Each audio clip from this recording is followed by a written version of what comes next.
Welcome to part 5 of our live training session here with our K20 Supercharged NSX on AEM Infinity. Now, the last few videos we learned how to get the engine to fire up and run and calibrate both the part throttle and full throttle on the low cam operation.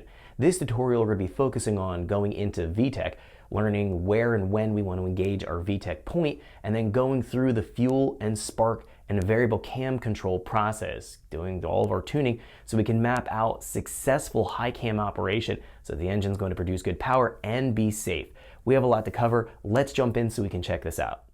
Welcome back to our live training session here with our supercharged K20 swapped NSX. Now, the last tutorial we worked on our low cam full throttle tuning. We optimized our fuel model, our airflow model, our spark timing, we set up our knock control on a per cylinder basis. We were able to test that out. We actually got some knock, we detuned it, we looked at what was going on and used that as a reference to detune the spark timing table. And then we also set up our variable cam timing.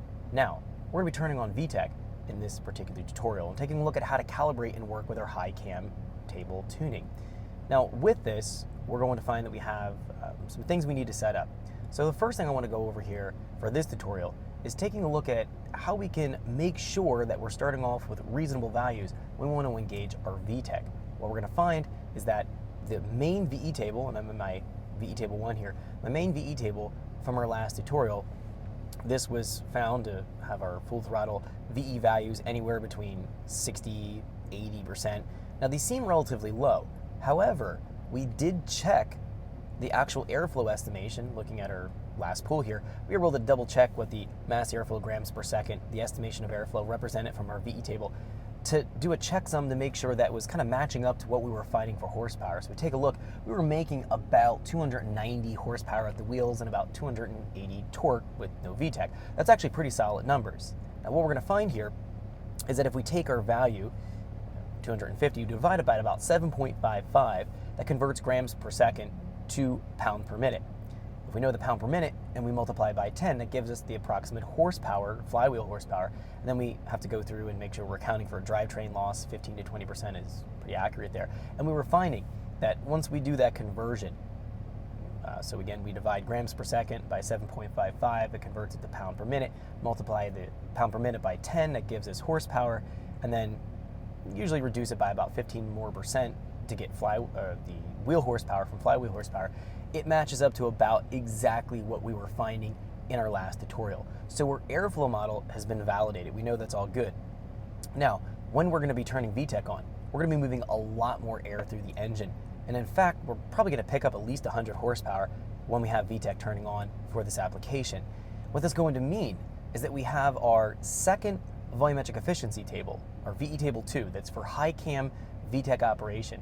This table will need to have higher values than what we were finding here in our VE table 1 because we're going to be moving more airflow through the engine and ingesting it. So we need to go and have that represented here into our VE table 2. Now with this, we can see this table here is going from 3,000 to 9,000. What I'm going to do right now is actually just add another breakpoint into the table. I'm going to start a breakpoint off here at 2,000 just in case we're engaging VTEC closer to 3,000. I don't know where the VTEC point is going to be engaging at exactly yet. We're going to talk about that here in just 1 second of how we can have at least a reasonable determination if we don't have a chassis dyno available to look at the torque curve. But let's go in here. I'm going to go and add a column, and I'm going to add a column here at, let's say 2,500, and I can even add a column at 2,000 just to make sure I'm covering enough RPM ranges so we don't run short in terms of resolution. Shift Control C manually commits those changes to the ECU.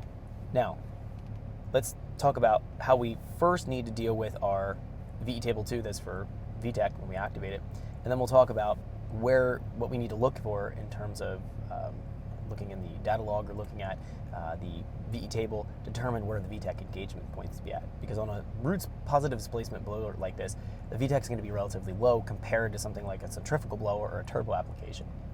So looking at this, looking at the VE table 2, we're finding that in boost here, from let's say 0 and higher, we're estimating this is right around 80% VE, tapering out to about 76. That's not going to be the case with VTEC. It's probably going to be at least 90 to 100% in the volumetric efficiency. And then we knew when we learned in the last video that the VE table 1 here, you can see it has this kind of peak here around 5,500, and then it drops off here at high engine speeds about 9,000. This was representing the cylinder filling and the torque curve of the engine. It matched up to what we were seeing on the chassis dyno for the torque curve.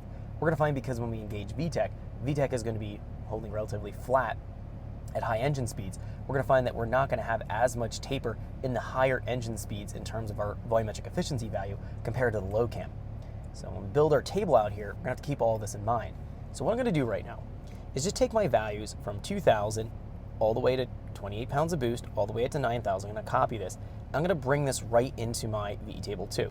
That'll be my starting point. Then I'm going to go in here, 28 pounds, all the way to something like 6 pounds of boost. I'm going to use Shift Plus and bring this up. I'm going to bring my values to closer to 95 to 100%, just so Thanks for checking out our teaser clip. If you want to see the rest of this video and more than 500 hours of current EFI training we have to offer, make sure you click right here. If you want to go and check out more teaser clips from this training course, click here, and you don't want to miss any of the videos we're going to be releasing on this channel, so make sure you subscribe and click here. Thanks for watching, and I'll see you guys later.